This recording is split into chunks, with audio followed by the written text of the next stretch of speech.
find and bring to the work a sense of the mischievousness, like a sense of mischief. Like, what is mischief? A definition of mischievous is causing or showing a fondness for causing trouble in a playful way. What I love about that is that it's playful and it's about trouble. And you know, we're in the business of telling stories about people who are dealing with trouble. But to actually like cause a bit of trouble sometimes. And in many ways, the person you want to really cause a bit of trouble for is your scene partner. Like, the more you can have fun with them, the more you can be mischievous with them, the more you try to kind of get under their skin, the more fun we have watching you. And the more your attention is not on you, it's out there, it's on them. I know that when we talked about this a few weeks ago, we had a great class. Like, everybody ended up doing such amazing, fun, mischievous work. I thought tonight I wanted to talk about the Michael Chekhov quote. Michael Chekhov famously said, "Actors want to have an inner burn with an outer ease." Inner burn, outer ease. To actually kind of distinguish those two ideas, burn and ease, because I think it's worth talking about both of them. What does inner burn mean? What is the burn that Michael Chekhov is talking about, that we see? Yeah. Inner thoughts, right? Like inner monologue. So we'll just talk about that one first. Like your inner monologue, that you have an inner monologue. I'm not saying you have to have one all of the time, but to actually allow yourself to be having that conversation of what's not being said on the page. There's that great story that Michael Caine tells in his masterclass on film acting, when he was a young actor and this director said to him, "Michael, what are you doing?" And he said, "Well, nothing." And he said, "Well, what do you mean nothing?" And he said, "Well, I haven't got any lines." And he said, I haven't got anything to say." And the director said, "What do you mean you haven't got anything to say? You've got wonderful things to say, but you sit there and you listen to all these wonderful things to say, and then you decide not to say them. That's what you're doing, right? It's that ability to let those inner thoughts happen." What's the rule again with inner monologue? What have I said before about having an inner monologue? Put it in the second person. In other words, not in the third. I'm not sitting there going, "Boy, this guy's an idiot. I'd really like to punch him in the face." You're sitting there thinking, "You're an idiot. Man, I want to punch you in the freaking face." Can you feel how by putting it in the second person and making it about the other person, it makes the monologue more immediate? It makes it almost part of the dialogue in the scene. It's being directed to the other person, not about the other person. So we can see your inner monologue. That's part of what is meant by the inner burn. What else could constitute inner burn? Intention. Your intent towards the other person. Or your intent in general. It doesn't even have to be towards somebody. Your intention. So what is an intention? It's an outcome that you're intending for the future, but in the here and now. An aim or a plan. I'm aiming for something right now. I'm planning for something. I also think that an intention has everything to do with a possibility. It's something that could be possible right now. And that possibility doesn't have to be realized. That intention doesn't have to be realized. You just have to entertain the possibility. And when somebody has a really strong burning intention, it's unmistakable, isn't it? You can read somebody's intention across a room. Where do we read that intention? In the eyes. So all of that inner burn, where do we see it? We see it in the eyes. We talked, I think, the other week about how your eyes are connected to your optic nerve, and your optic nerve is connected to your entire central nervous system. So everything that's happening in the body gets reflected through the eyes, thus the eyes being the windows to the soul. And what great film actors understand is that you say more with your eyes than you do with your words. You say more with your eyes than with dialogue. It's not about the damn words. It's about what's happening behind those words, what's happening behind your eyes. So we've got inner monologue happening behind the eyes. We've got intention, your aim or your plan, or just entertaining possibilities for what could happen in the scene. You don't have to act on them. Just the creation of the possibility is enough to draw the audience in. What else is happening behind those eyes? What else constitutes that inner burn? Your point of view. So what is a point of view? The way you see the world. Having a strong point of view. I think another way of thinking about point of view, a point of view is like having opinions on things. And opinions, what are opinions? Critiques, evaluations. What else? Ideas about things? Emotions. I would also say that your point of view has to do with a strong feeling that you have about something. You all have strong opinions on different topics or different people or different issues in your life. And so do your characters. Like we've talked about before, all your script analysis work is just about understanding your character's point of view. It doesn't change what you're seeing, it changes how you're seeing a situation, how you're seeing the person in front of you. When you're clear about what your character knows, when you're clear about the given circumstances of the story, that's going to inform your point of view. That's going to inform the filter through which you now see the situation or the world. If I'm doing the scene with Karina, Karina hasn't changed, but my point of view on Karina has been completely transformed by what I know about the given circumstances. It's as if she's my sister. It's as if she hasn't spoken to me in 6 months and now she's just turned up at my door. It's going to change the way I see things. Really, that's what a character is, right? A character is just a really strong, well, I mean, it's a few things, but one way to look at character, or one way, an access point to character, is to just figure out what your character's point of view is, and then to align your point of view with that of the character. So we've got point of view, we've got intention, we've got, what else did we say? We've got inner monologue. What else is happening behind the eyes? The passion to advocate for your character. That you are there to fight on their behalf. Which, again, I think ties completely into what we're talking about, right? Like it ties into intention, it ties into point of view. But it's that need to fight, like that need to want to kind of get into it on behalf of your character. What else is in that burn? What comes through the eyes is emotion, is feeling. How you're feeling, what emotional state you're in. We also see that through the eyes. And you don't have to say much or do much for us to also understand how you're feeling just by looking at you and just by seeing what's happening in your eyes.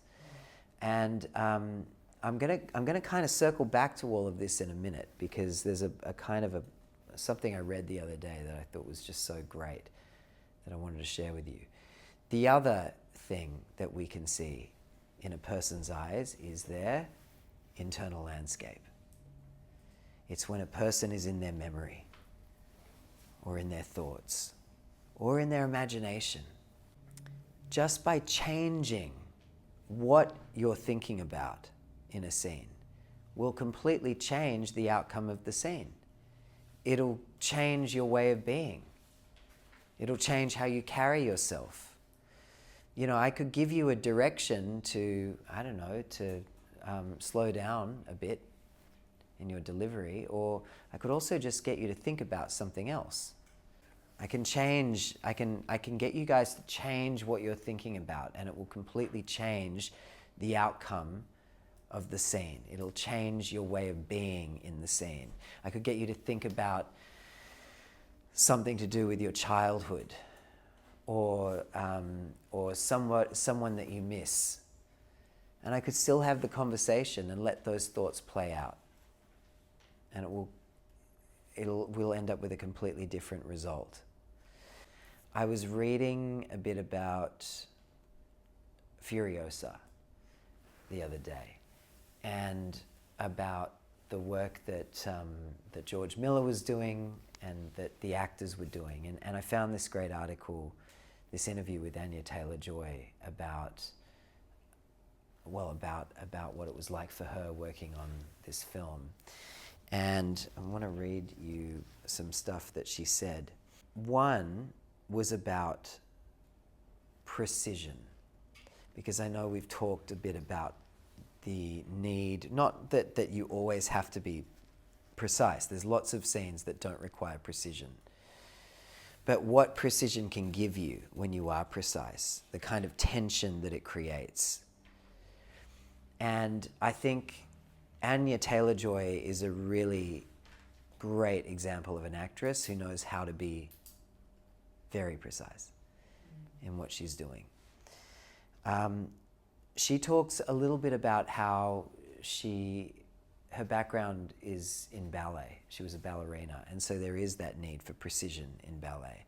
And so I think a lot of that ethos she's brought with her into her acting.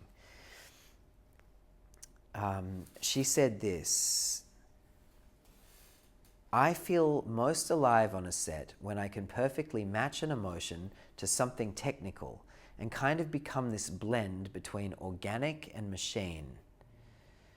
I thought that was really interesting, that she can blend the technical with the organic. Here's something else that I wanted to share. This is from the same article. This is something that Edgar Wright said about what makes a movie star. "I've always had this theory that there's a difference between an actor and a movie star," said the director Edgar Wright, who worked with Anya Taylor-Joy on Last Night in Soho and recommended her to George Miller for the role in Furiosa. "An actor can disappear completely, but a movie star can do that and also have an awareness of the camera in the same way that Marlene Dietrich or Greta Garbo or Cary Grant would. Anya has a lot of that old school Hollywood star wattage about her." So I want to just reiterate that idea, that an actor can lose themselves completely into the role, but a movie star can lose themselves in the role and still be aware of the camera at the same time, of what the camera is seeing, that there is a technical proficiency in what they're doing. If you watch Helen Mirren's masterclass, she talks about doing this scene. She was playing a queen, not the queen, but one of the queens. And she was giving this big talk to a group of people. And she just talks about how her attention had to be out here on the people that she was speaking to. She also was connected to her emotional life, to how she was feeling. And at the same time, she had to be aware of where the camera was at any given time. Because if the camera couldn't see what she was doing, there was just no point. And so she was moving through this crowd of people, and the camera was moving with her, and she just had to have that technical awareness at any given time. Now, I do think that that is something to work towards. I don't think that's necessarily the place for acting students to necessarily begin, because I think sometimes too much awareness of that technical aspect of the camera. I'm not saying, I definitely think you need to kind of get your eye line around and all of that stuff. But of course, the more I start to think about the camera, or the more aware I am of the camera, chances are the more nervous I start to feel, or the more I start to get into my head, or I start to try to produce a result, or blah, blah, blah, blah, blah. So one of the things that I thought was just worth reiterating, something we talked about last week, was that idea again of being able to sit back and actually not deny anything. Not deny the fact that the camera's there, not deny the fact that the lights are there, not deny the fact that there's a class full of people watching, or a crew all watching me do the scene right now. But instead, to actually let it all be there. And to, in fact, let myself see what I can see. Again, if I'm looking at Karina because she's my scene partner, there's Karina. I'm also aware in my peripheral vision of the lights, of Larissa, of Damien, of the TV, of all of you guys. But what I can also do is I can begin to draw you in, to pull you guys in to where I'm at, to pull you into my eyes, to not have to push out and try to reach Karina, but in actual fact to just bring you guys towards me. And then you can all exist. I don't have to reach. I'm back here. You guys can join me. It doesn't change what I'm seeing. It does change how I'm seeing you, though. Does that make sense? Deny nothing. Because the more I try to deny it, the more I'm not dealing with reality, the more I'm into magical acting land. I can't pretend like these things aren't here. It doesn't change what I'm doing. I'm just having a conversation with Karina. I think that idea of drawing in is also what inner burn is about. That the burn's happening back here. I don't need it to erupt.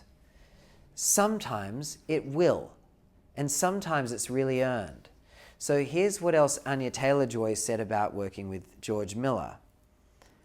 I'll just read you a little bit about what she says here. She says, those skills served her well on Furiosa, which asked more of her than she had ever given to a role. My characters are all real for me, she said. The level of protection I feel for them never changes. It's like the advocating that Andy was talking about. I defend to a fault their interest. The characters in the movie were constantly pushed to their breaking points, and the shoot in Australia required Taylor-Joy and her co-stars to inhabit a very intense space for long periods of time with little reprieve. What you're being asked to dig into and display emotionally is exhausting, said Chris Hemsworth, who praised Taylor-Joy for rising to the challenge. I found what she did inspiring because she was there every single day for months on end, and there was a fiercely protective nature of her about her character. Still, Taylor-Joy told me that championing Furiosa often felt like a solitary experience. I've never been more alone than making that movie, she said, choosing her words carefully. I don't want to go too deep into it, but everything that I thought was going to be easy was hard. She said this was really interesting. The film action sequence Centerpiece, a dramatic raid on the war rig, where Furiosa has hidden herself, required 197 shots that took the entire span of production to complete. With all of those action beats on the schedule, most of them seconds long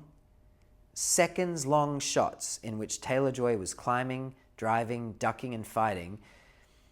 They asked this question, did weeks go by on set when she never spoke a single line? Months, she said. And some of the limits placed on her performance initially threw her. she said, I do want to 100% preface this by saying I love George Miller. And if you're going to do something like this, you want to be in the hands of someone like George Miller, she said. But he had a very, very strict idea of what Furiosa's war face looked like. And that only allowed me my eyes for a large portion of the movie. It was very much mouth closed, no emotion, speak with your eyes. That's it. That's all you have. To hear George Miller tell it, that sort of stillness was meant to pack a mythological punch.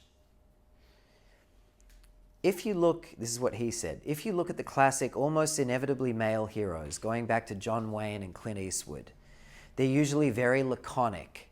He added that the mute performances delivered by Holly Hunter in The Piano and Jane Wyman in Johnny Belinda won both of them Oscars. When you've got someone with a lot going on and they're silent, the audience is getting a hold of a lot of stuff.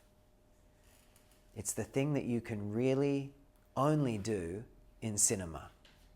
Anya Taylor-Joy said that she also felt then that Furiosa was owed an eruption. She said, I am a really strong advocate of female rage, she said, noting that often female characters are made to endure manners of hardship while crying only a single tear. We're animals. And there's a point where somebody just snaps. There's one scream in that movie. You can understand that if she's had to play everything through her eyes for the majority of that film, that eruption, that scream is earned. I'm not saying that you can't erupt. Obviously, it depends on the scene. And obviously some scenes, as we know, like take place at a 10. Like the characters are just going for it right from the get-go. But one of the things that I want you guys to maybe experiment with this month is that idea of drawing the audience in, sitting back rather than reaching out, letting your work happen in a really subtle, nuanced way behind your eyes. And I'm not saying you can't do scenes where you erupt or have all kinds of things happen, but it's not just about rage, right? Like that inner burn can be grief, that inner burn can be lust, that inner burn can be a secret, that inner burn can be an intention, that inner burn can be what you're thinking about, like we've been talking about, or what you're ruminating on. So that's all inner burn. What is outer ease? It's effortless. You make it look easy. There's a calm.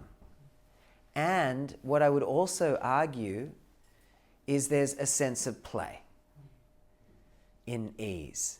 That's where the mischievous happens. Do you know what I mean? Look at Robert Downey Jr. He's always got so much happening behind his eyes. Often unspoken feeling that doesn't get expressed. And yet his manner, his delivery is incredibly mischievous. It's incredibly playful. He's always having fun. He doesn't have to do much with his dialogue because he knows he's doing it all with his eyes anyway. It's about just being. Just being and trusting. Because when you don't trust, you push. You show. You know what I mean? But that the movie stars know it's back here. They can just sit back. They can draw the audience in. There can be that sense of mischievousness, but at the same time, they can have that precision when it's called for. I think so often too, it is that process of refining. Yeah. You think you're doing too little. Like this couldn't be possibly like reading on camera, and yet it is. And there's that famous story about Jack Lemmon, who had come off of Broadway and he was doing this film, and the director kept saying, less, Jack, less. And he was like, do it again, less, Jack, less. Until finally, Jack Lemmon was like, look, if I do any less, I'll be doing nothing at all. And the guy was like, now you've got it. That, but nothing is not nothing. And I want to be clear about that. Doing nothing doesn't mean that you're doing nothing. There's actually a lot going on. It's just not being forced out here, especially in the close-up. Now, obviously, if the camera's a bit wider, you've got space to express. But the tighter we get, the more it becomes about your eyes. And then you just have to think those thoughts. Now, that's not to say you guys might have a scene that's like totally natural and totally embodied and is not that at all. And that's absolutely fine. Again, this isn't a one-size-fits-all thing, but I do think that it's worth studying these kinds of performances and beginning to add this ability into your tool belt. Make it part of your arsenal. That ability to find that tension and that precision, that it feels charged. You don't have to do much. And you're not afraid to be seen. And again, what's the remedy? If you're feeling afraid to be seen, what's the remedy? Put your attention on what you can see, on literally anything else aside from how do I look.